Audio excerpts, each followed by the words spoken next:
A gente está aqui na Bolívia, aproveitando essa oportunidade que Deus nos deu de poder fazer a vontade dele, trazer a palavra. Hoje estamos passeando, eu, meu esposo, nossos filhos. Tive a oportunidade de poder falar de Deus para uma boliviana na lojinha dela ali, fui comprar uns souvenirs e ela estava lendo a Bíblia. E eu perguntei para ela o que ela estava lendo Gálatas. Eu falei, o que diz Gálatas? E ela foi me explicando da forma dela, o que dizia Gálatas, o que o apóstolo Paulo estava querendo falar no livro de Gálatas. E ali eu comecei a falar um pouco de Deus, né? Comecei a conversar e perguntei de que igreja ela era. E uma coisa que me deixou um pouco triste, assim, é que, infelizmente, o altar foi corrompido aqui na Bolívia também, né? Enfim, ela falou casos de escândalo que não convém dizer agora no vídeo, tá? Porque eu não estou em território boliviano, eu não quero constranger as pessoas daqui, ainda mais falando sobre o evangelho. E falando de pastores, enfim, não é o caso. E ela não estava mais congregando em nenhuma igreja por causa de algumas questões particulares daqui, né, que tem a ver com escândalos. E eu orientei ela a congregar, a estar numa igreja, a cear.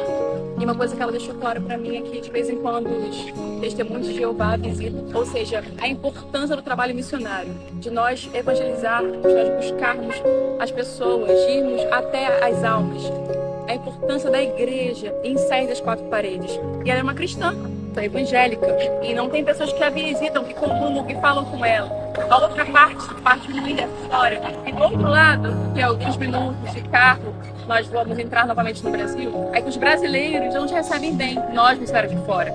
Nós poderíamos estar fazendo um bom trabalho evangelístico, não só aqui no Mato Grosso do Sul, em Corumbá, mas na Bolívia, mas como nós não somos bem recebidos, deixamos de ganhar algumas almas para o reino. Isso é muito triste, porque a palavra fala que nós temos que tratar bem os domésticos da fé, principalmente nossos irmãos. Mas, infelizmente, nós estamos vendo o amor se desviar. As pessoas deixando de amar uns aos outros, amar a própria obra de Deus, porque deixar de amar um irmão é deixar de amar a obra de Deus, porque se você não ama um pequenino, você não ama mais a Cristo.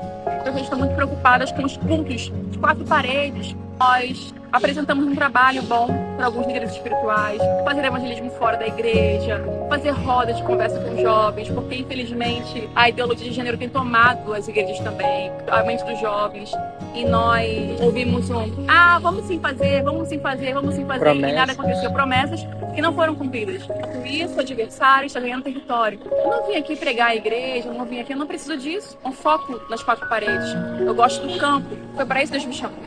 E os pastores estão acomodados, dormindo, tão preocupados com seus eventos em quatro paredes, enquanto isso os jovens estão se perdendo. Não vejo batismo com o Espírito Santo nos jovens, uma crise espiritual muito grande. Infelizmente, é geral, mas aqui nessa terra especificamente. E ao invés de termos as portas abertas, de poder evangelizar, sair das quatro paredes, vimos portas fechadas. E do povo de Deus. Então eu quero trazer um alerta para você, pastor, para você, irmão.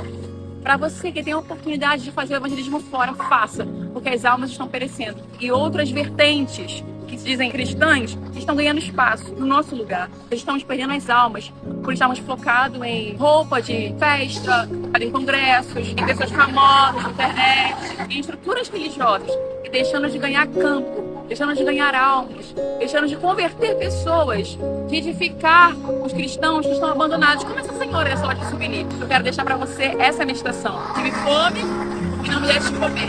Tive sede e não me deste de beber. Estive nu e não me deste de vestir. E outro ponto negativo aqui desse lugar, infelizmente. Rio de Janeiro é um lugar muito grande, onde nós moramos, eu e meu esposo. Não sou carioca, não vou defender a bandeira do Rio de Janeiro, mas um lugar que recebe bem os cristãos.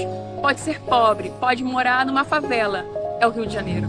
Numa favela, eu posso dormir na cama de uma pessoa que não tem condição de me receber, mas o que ela tem, ela me dá. E eu tenho essa experiência no Rio de Janeiro. Aqui, pessoas que têm condição social, elas não te recebem. Elas fazem questão de um pão. E eu não vim comer pão porque eu tenho para comer pão, porque Deus tem dado para nós o de comer. As pessoas estão cada vez mais presas ao dinheiro, às coisas deste século, desse mundo. Rio de Janeiro é violento, tem tráfico, muitas coisas ruins. Mas uma coisa que o carioca tem é o coração aberto para a palavra de Deus. Quando um traficante, você sobe uma favela para poder evangelizar, ele para o que ele está fazendo, ele para o comércio dele de droga para ouvir a palavra de Deus. Aqui, na igreja, nós temos que várias vezes chamar a atenção, para repreender, para ouvirem a palavra dentro da igreja. E eu quero deixar para essa meditação, você cristão, você missionário, você evangelista, continue focado em ler a palavra, em orar, buscar o reino. Saiba que o reino de Deus não é comida, não é bebida, mas é vida no Espírito. Não deixe de amar as almas, não deixe de amar o ID.